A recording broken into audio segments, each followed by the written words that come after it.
So at Jump Fest of 2022, author of My Hero Academia, Kohei Horikoshi, stated that by this time next year, the My Hero manga will have reached its conclusion. That right there is a hard pill to swallow, as I feel there are so many other things that have to be concluded before the story can even think about ending. I believe the story needs at least 100 more chapters to even think about being over.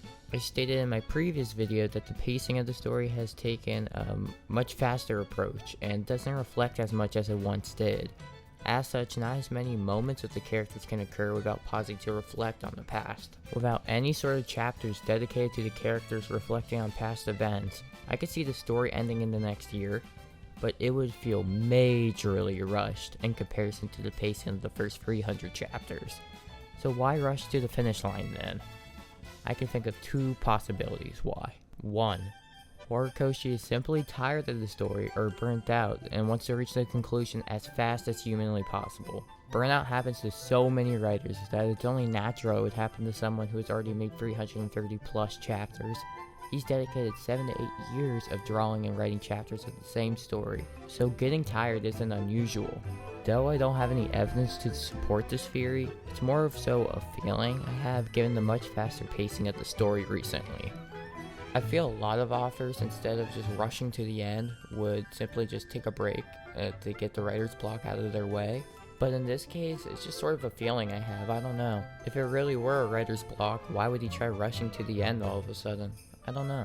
And for a second possibility, maybe he isn't actually ending the story.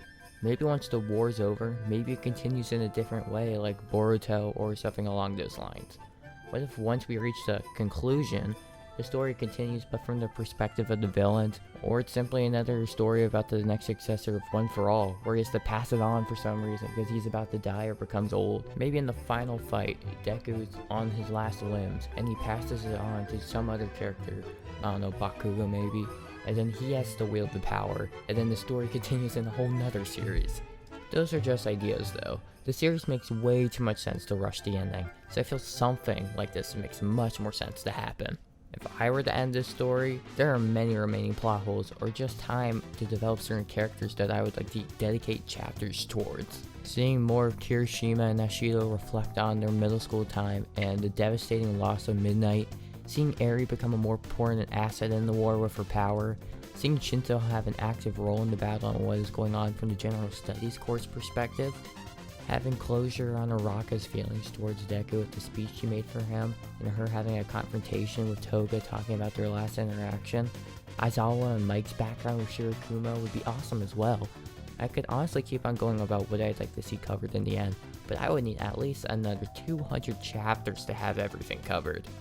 My Hero introduced so many different characters with broad personalities and unique backstories to each one that I find it hard for Horikoshi just to put an end to all of it. It would be like watching a TV show's first 5 episodes, skipping the middle 5, and then watching the last 2. I want there to be more depth to a lot of these characters, and a good way to reach that would be to spend more time dedicating chapters to each of these characters. Half of the people in Class 1A we barely know anything about, and if we're just gonna skip over them completely, what's the point? So is My Hero really ready to end? No, too many loose ends are going to be missed if the story were to end in the next 40 chapters like planned, but apparently that doesn't matter for whatever reason. So my message to Horikoshi, whatever ending you do have planned, don't let it feel rushed and let it feel satisfying. Take your time, it doesn't have to end in a year forcefully. If it does end in a year, somehow don't make it feel forceful. Everyone's very thankful for the story you have given us. So just in general, thank you.